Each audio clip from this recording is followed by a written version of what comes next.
La divisibilité, Jessie. Connais-tu ça, toi? Oh, non. Bonjour à toi. Je te présente mon petit chien, Jessie, qui va assister aujourd'hui à la capsule. Alors, nous allons travailler sur les caractères de divisibilité. Oui, donc on va apprendre ça ensemble. C'est parti! C'est de savoir rapidement si un nombre est capable de se diviser par 2, par 3, par 5, par 10.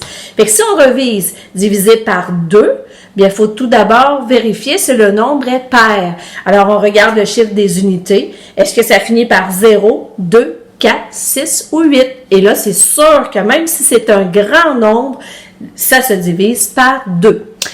Se diviser par 5, alors il faut que le chiffre des unités soit un 0 ou un 5, tout simplement. Alors, même si le chiffre est très grand, ça veut dire que tout le nombre se divise par 5.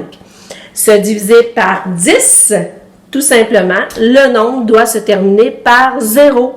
Alors, même si on a un grand chiffre comme 1 million, si le chiffre des unités est 0, tout le nombre peut se diviser par 10.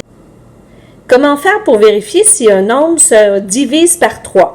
C'est sûr qu'on peut toujours utiliser la calculatrice, mais tu sais très bien que dans certaines occasions, la calculatrice est interdite. Alors, pour vérifier si un nombre se divise par 3, ce qu'il faut faire, c'est additionner chacun des chiffres dans le nombre. Comme par exemple, est-ce que 424 se divise par 3? Bien, je fais 4 plus 2 plus 4, ça donne 10. 10 ne se divise pas par 3, donc 424 ne se divise pas par 3. Fais pause à la capsule et essaie de vérifier avec le truc que je viens de donner, est-ce que les nombres que tu vois ici peuvent se diviser par 3? Alors, sans même avoir à utiliser ta calculatrice, tu vois que 5003 ne peut pas se diviser par 3. J'additionne le 5 plus 0 plus 0 plus 3, ça donne 8. Et 8 ne se divise pas par 3, donc le grand nombre ne se divise pas par 3 non plus. Tu peux par contre voir que 621, oui, lui, celui-là peut se diviser par 3. Parce que j'additionne le 6 plus 2 plus 1, ça donne 9. 9 se divise par 3, donc 621 peut se diviser par 3. Corrige les autres. Pour savoir si un nombre se divise par 6, nous devons vérifier s'il est pair, donc s'il se divise par 2, et par 3. Ça prend les deux critères. Alors, voici quelques suggestions. 2119, je regarde le chiffre des unités. Ce n'est pas pair, donc refusé. Il ne se divise pas par 6.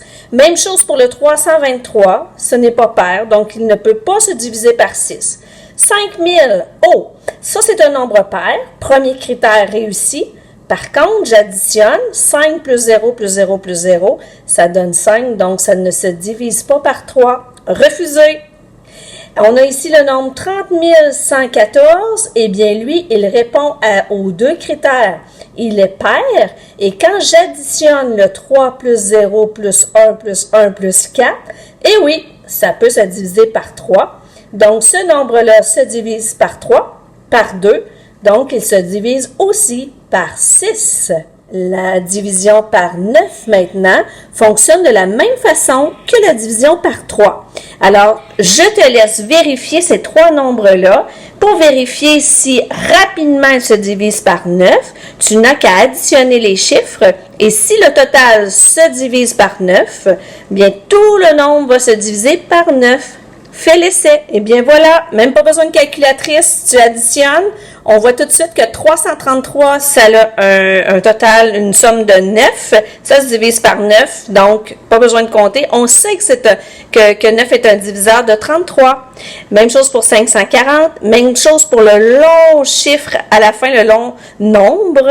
Et oui, si on additionne, ça donne 18, donc il peut se diviser par 9. Notre dernier caractère de divisibilité, c'est la division par 4. Alors ça, c'est un peu plus complexe parce que dans le nombre, tu dois prendre les deux derniers chiffres. Donc, dans 440, tu prends le 40. Si 40 se divise par 4, ça veut dire que tout le nombre se divise par 4. Donc, dans 5110, le 10 ne se divise pas par 4, donc le nombre ne se divise pas par 4. Là où ça peut poser problème, c'est quand on prend les deux derniers nombres et que ça tombe avec un nombre plus grand que, mettons, 4 fois 10, 40. Exemple, 93. Ben, si tu ne sais pas par cœur si ça se divise par 4 ou non, ben là, c'est plus embêtant. Tu n'aurais quasiment pas le choix dans ce cas-là là, de faire une division. Donc, ça, c'est un caractère qui est plus difficile à utiliser, mais il faut quand même que tu le connaisses. Alors. Ça, c'est un exercice que tu vas reconnaître parce qu'on le fait déjà en classe.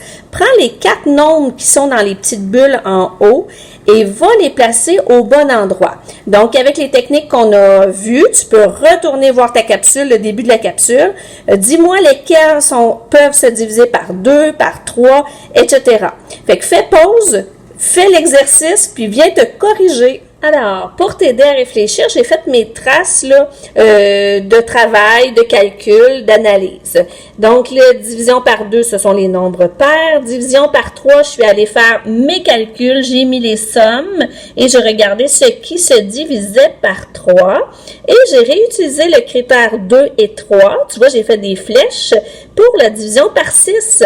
Parce que par 6, il faut que ça se divise par 2 et par 3. Il faut que ce soit pair et que ça se divise par 3. Division par 4, j'ai regardé les deux derniers chiffres. Division par 9, il n'y en avait aucun qui pouvait se diviser par 9. Et division par 10, j'ai regardé le chiffre des unités. Ça prend un 0 à l'unité. Pour finir, ça se peut que tu dises, oui, mais quand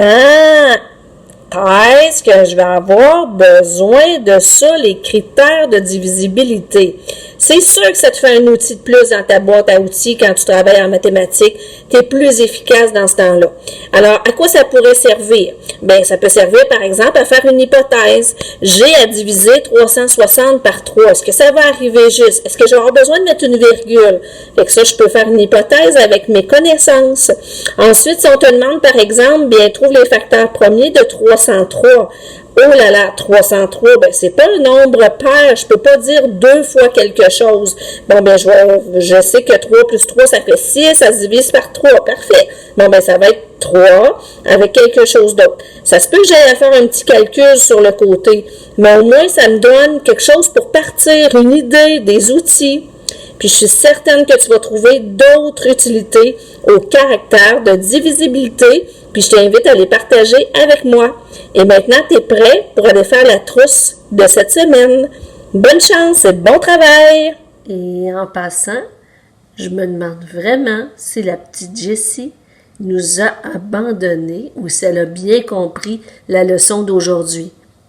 Une chose est certaine, j'espère que toi, tu n'as pas abandonné parce que tu es capable. Alors lâche pas.